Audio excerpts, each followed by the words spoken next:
آپ صلی اللہ علیہ وسلم نے فرمایا کہ نہیں، میری امت کا مفلس وہ ہے جو کل قیامت کے دن پہاڑوں کے برابر نیکیاں لائے گا، اس کے نیکیاں اس کے پہاڑوں کے برابر رہیں گے، لیکن مظلوم بھی اس کے ساتھ آئیں گے اور قنطرہ کے مقام پہ اس کو روک دیا جائے گا، اور مظلوم آ کے کہے گا کہ یا اللہ اس نے دنیا میں مجھے گالی دی تھی، اللہ کہے گا اس کی نیکی اس کو دے دو۔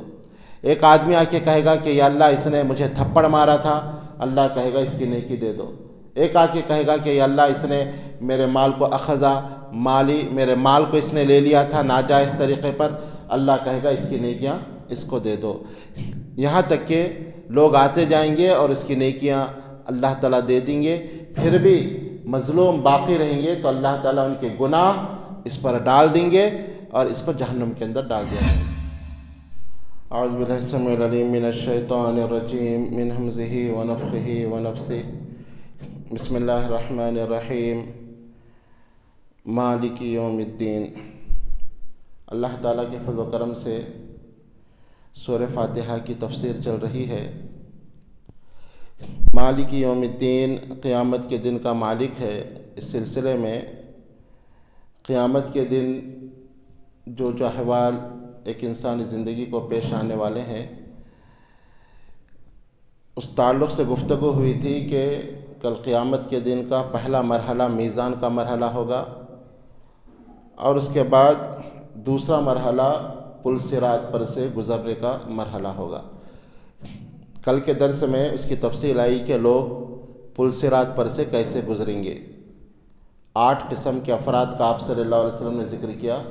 جو اس پل کو پار کریں گے۔ اس کا مطلب یہ ہوا کہ پل صراط پر بھی اللہ تعالیٰ لوگوں کو سزا یا جزا دے گا۔ جو نیک لوگ ہوں گے وہ پلک جھپکنے کی دیر میں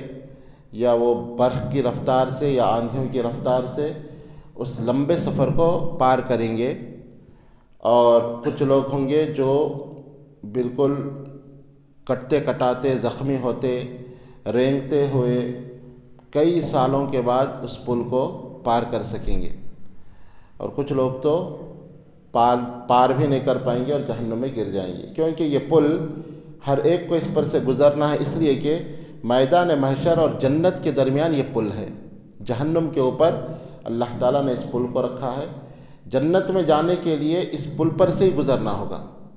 تو اپنے اپنے اعمال کے مطابق لوگ اس پل پر سے گزریں گے، اس لیے ایک خطرناک مرحلہ ہوگا۔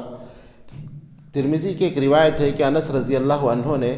نبی اکرم صلی اللہ علیہ وسلم سے پوچھا کہ اللہ کے نبی، میدان محشر میں آپ کو کہاں تلاش کروں؟ تو آپ صلی اللہ علیہ وسلم نے کہا کہ سب سے پہلے تم مجھ کو پل صراط پر ڈھونڈنا، پل صراط پر تلاش کرنا، کیونکہ اللہ کے نبی وہاں پر ٹھہر کر اپنی امت کے لیے دعائیں کریں گے۔ تو انس رضی اللہ عنہ نے پوچھا کہ اللہ کے نبی، اگر پل صراط پر اگر آپ کو نہ پاؤں تو میں کہاں تلاش کروں؟ کہا کہ تم میزان کے پاس مجھے تلاش کرنا، جہاں اعمال کا وزن ہوتا ہو۔ تو پوچھا کہ اللہ کے نبی، اگر میزان پر آپ کو نہ پاؤں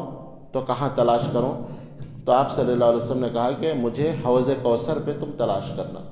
یہ 3 مقامات پر ہی میں میدان محشر میں رہوں گا، کبھی حوض پر،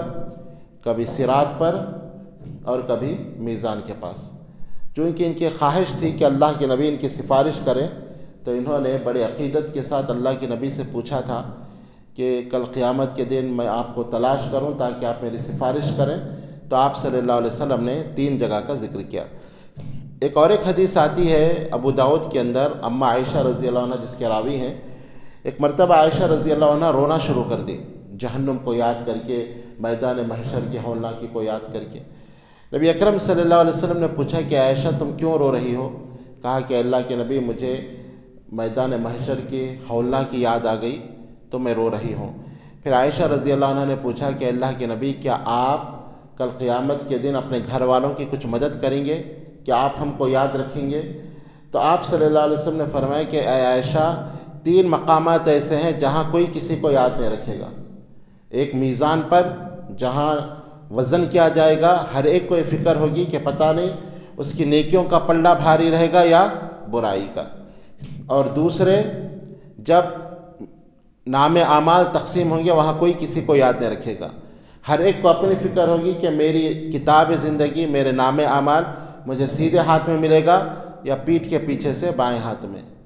اور پل صراط پر کوئی کسی کو یاد نہیں رکھے گا۔ تو بظاہر ان دو حدیثوں میں تھوڑا سا ٹکراؤ نظر آتا ہے کہ انس رضی اللہ عنہ کو آپ نے کہا کہ میں پل صراط پر تم کو ملوں گا، میزان پر اور حوض کوثر پر، اور اس حدیث میں آپ نے کہا کہ یہ 3 مقامات ایسے ہیں کہ میں کسی کی مدد کر سکوں گا، مدد نہیں کر سکوں گا۔ تو علماء نے اس کے مختلف اقوال ذکر کیے ہیں کہ اللہ کے نبی عائشہ رضی اللہ عنہ کو بتانا چاہتے ہیں کہ مطمئن نہیں ہونا کہ شوہر میرے نبی ہیں اور ایسے مقامات پر کام آئیں گے، نہیں، عمل کر لینا، کیونکہ یہ ایسے مقامات ہیں جہاں کوئی کسی کی مدد نہیں کرے گا۔ اور انس رضی اللہ عنہ نے عقیدت سے کہا تھا کہ آپ میرے لیے سفارش کریں، تو آپ نے کہا کہ ٹھیک ہے، ان 3 مقامات پر میں ملوں گا اور تمہارے لیے سفارش کروں گا، کیونکہ اللہ کے نبی سفارش اللہ کے حکم سے ہی کریں گے۔ تو یہ بڑا مشکل مرحلہ ہوگا پل صراط پر کا، جو ہر انسان کو عبور کرنا ہے۔ جب انسان پل صراط پار کرنے کے بعد پل صراط پار کرے گا تو اور ایک پل آئے گا، اور ایک پل کا نام قنطرہ، اس کا نام پل صراط اور جنت کے درمیان اور ایک پل ہے، اس کا نام قنطرہ۔ تو اللہ تعالیٰ وہاں پر تمام لوگوں کو روک دیں گے اور وہاں حقوق العباد کا مسئلہ حل کیا جائے گا۔ اگر کوئی انسان کسی کو گالی دی ہوگی، کسی کا حق مارا ہوگا، کسی کو قتل کیا ہوگا، تو وہاں اللہ تعالیٰ اس کا بدلہ دیں گے۔ آپ اندازہ لگائیے کہ پل صراط کو پار کرنے کتنا مشکل ہے، تلوار سے زیادہ تیز، بال سے زیادہ باریک، جہنم کے کنڈے، اور لوگ اپنے اپنے اعمال کے مطابق پار کریں گے۔ تو پل صراط پار کر کے بھی آدمی مطمئن نہیں رہے گا کہ اب میں جنت میں جاؤں گا، نہیں، پل صراط پار کرنے کے بعد بھی اللہ تعالیٰ روکے گا اور وہاں حقوق العباد کا مسئلہ حل کیا جائے گا۔ اسی لیے ابو ہریرہ رضی اللہ عنہ حدیث کے راوی ہے، مسلم کی حدیث ہے، آپ صلی اللہ علیہ وسلم نے صحابہ سے پوچھا اتدرونی من المفلس، کیا تم جانتے ہو کہ مفلس کس کو کہتے ہیں؟ صحابہ نے کہا ہم لوگ مفلس اس کو سمجھتے ہیں جس کے پاس درہم و دینار نہ ہو۔ آپ صلی اللہ علیہ وسلم نے فرمایا کہ نہیں، میری امت کا مفلس وہ ہے جو کل قیامت کے دن پہاڑوں کے برابر نیکیاں لائے گا، اس کے نیکیاں اس کے پہاڑوں کے برابر رہیں گے، لیکن مظلوم بھی اس کے ساتھ آئیں گے اور قنطرہ کے مقام پہ اس کو روک دیا جائے گا، اور مظلوم آ کے کہے گا کہ یا اللہ اس نے دنیا میں مجھے گالی دی تھی، اللہ کہے گا اس کی نیکی اس کو دے دو۔ ایک آدمی آ کے کہے گا کہ یا اللہ اس نے مجھے تھپڑ مارا تھا، اللہ کہے گا اس کی نیکی دے دو۔ ایک آ کے کہے گا کہ یا اللہ اس نے میرے مال کو اخذا مالی، میرے مال کو اس نے لے لیا تھا ناجائز طریقے پر، اللہ کہے گا اس کی نیکیاں اس کو دے دو۔ یہاں تک کہ لوگ آتے جائیں گے اور اس کی نیکیاں اللہ تعالیٰ دے دیں گے، پھر بھی مظلوم باقی رہیں گے تو اللہ تعالیٰ ان کے گناہ اس پر ڈال دیں گے اور اس کو جہنم کے اندر ڈال دیا جائے گا۔ تو حقوق العباد کا مسئلہ ہے، آپ دیکھیں اس کی نیکیوں کی وجہ سے، اس کے نیک اعمال کی وجہ سے وہ پل صراط کو تو پار کر گیا، لیکن چونکہ حقوق العباد میں وہ کوتاہی کرتا تھا، لوگوں کے حقوق ناحق طریقے سے وہ لیتا تھا، تو یہاں پر روک کر اللہ تعالیٰ اس کا فیصلہ کریں گے اور مظلوم کو اس کا حق دیا جائے گا۔ تو یہ بڑا خطرناک مرحلہ ہوگا جس کو قنطرہ کہا جاتا ہے۔ یہاں پر اللہ تعالیٰ حقوق العباد کا معاملہ کریں گے۔ اسی لیے جب ہم حقوق العباد کی پاسداری کرتے ہیں، اس کا لحاظ کرتے ہیں، نمازوں کی پابندی ہے، روزہ، زکوٰۃ، حج، تہجد، قرآن کی تلاوت، وہاں ہمیں حقوق العباد میں بھی کوتاہی نہیں کرنی چاہیے۔